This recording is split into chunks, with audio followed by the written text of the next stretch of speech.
BJP কর্মীকে মারধর করে মাথা ফাটিয়ে দেওয়ার অভিযোগ তৃণমূল কর্মীর বিরুদ্ধে। হালিশহর পুরসভার 17 নম্বর ওয়ার্ডের ঘটনা। সেখানকার পূর্ব প্রসাদনগর এলাকার বাসিন্দা সংগ্রাম সরকারের অভিযোগ, রবিবার জুট মিলের কাজ শেষেই সাইকেল চালিয়ে বাড়ি ফিরছিলেন। বাড়ির কাছাকাছি আসার পথে উল্টো দিক থেকে এলাকার তৃণমূল কর্মী অশোক মণ্ডল সাইকেলে করে এসে তাকে ধাক্কা মারে। এরপরই গালিগালাজ করে তাকে মারধর করে, তিনি মাথায় আঘাত পান। বিজেপি কর্মীর দাবি, ভোটের পর থেকে ওই তৃণমূল কর্মী এলাকায় কয়েকজনকে চমকেছে। যদিও এই ঘটনার সঙ্গে রাজনীতির কোনো যোগ নেই বললেন স্থানীয় কাউন্সিলর শম্ভুনাথ ঘোষ। তিনি বলেন, দুজনেই এলাকার বাসিন্দা। শুনেছি সাইকেলে ধাক্কা নিয়ে ওদের মধ্যে মারামারি হয়েছে। পুলিশ বিষয়টি দেখছে। দেখুন হালিশহর থেকে সতীনাথ ভট্টাচার্যের বিস্তারিত রিপোর্ট। কে এই অশোক মণ্ডল? কে এই অশোক মণ্ডল? আগে সিপিএম করতো, ঠিক আছে, বাপি ঘোষের সাথে সিপিএম করতো। বাপি ঘোষ যখন টিএমসি তে যোগ করে, সেও টিএমসি তে যোগ করে।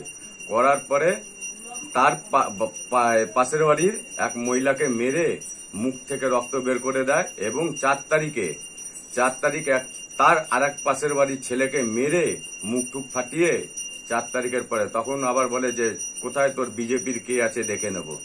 যেহেতু বিজেপি করেছিলাম বলে তাই জন্য এই আজকের ফল। শাসক দলের সঙ্গে জড়িত করে এই অশোক মণ্ডল এত বারবারন্ত? হ্যাঁ, এত বারবারন্ত। আগে সিপিএম এ ছিল, সিপিএম এর থেকে আসার পরে আবার টিএমসি তে ঢুকে এত বারবারান্তি শুরু করেছে। এরা সিপিএম এর থেকে এসে হারমাতগিরি করেছে, আবার টিএমসি তে যোগ দিয়ে আবার সে হারমাত বাপি ঘোষের নেতৃত্বে সে হারমাতগিরি করছে। থানায় অভিযোগ দায়ের করেছেন? হ্যাঁ, থানায় এর নামে অভিযোগ করেছি। আমি কি চাইছেন? আমি এর যথেষ্ট শাস্তি চাচ্ছি। দেখুন, দুজনকেই আমার চেনা, দুজনেই আমার পাড়ার ছেলে, ঠিকই বলেছেন।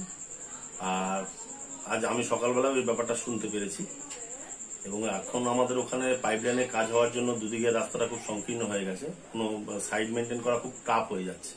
তো যাই হোক, তারা আমার জানা যে তারা একজন আসছিলেন, একজন যাচ্ছিলেন এবং তাদের মধ্যে একটা টাসেল হয়। টাসেল হওয়ার পর তারা দুজনের সঙ্গে বাক্য বিনিময়কে উত্তপ্ত বাক্য বিনিময় হয় এবং পরবর্তী সময় আমি জানি এটা ধাক্কাধাক্কিও হয় দুজনের মধ্যেই।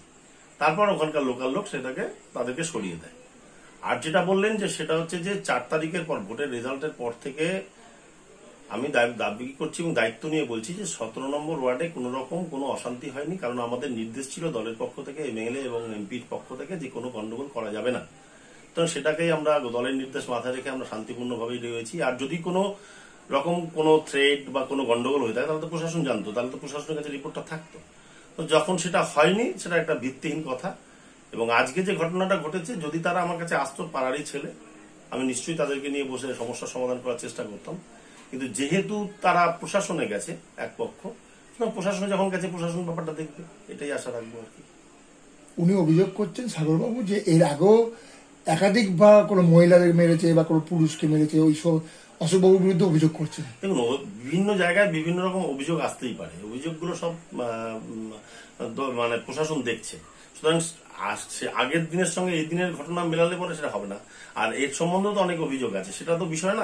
আজকে যে ঘটনাটা ঘটেছে সেটা নিয়েই আমাদের ভাবা উচিত, যাতে আগামী দিনে না ঘটে বা সুস্থ পরিবেশ থাকে। আপনার নাম? আমার নাম শম্ভুনাথ ঘোষ, 17 নম্বর ওয়ার্ড, হালিশহর পৌরসভা।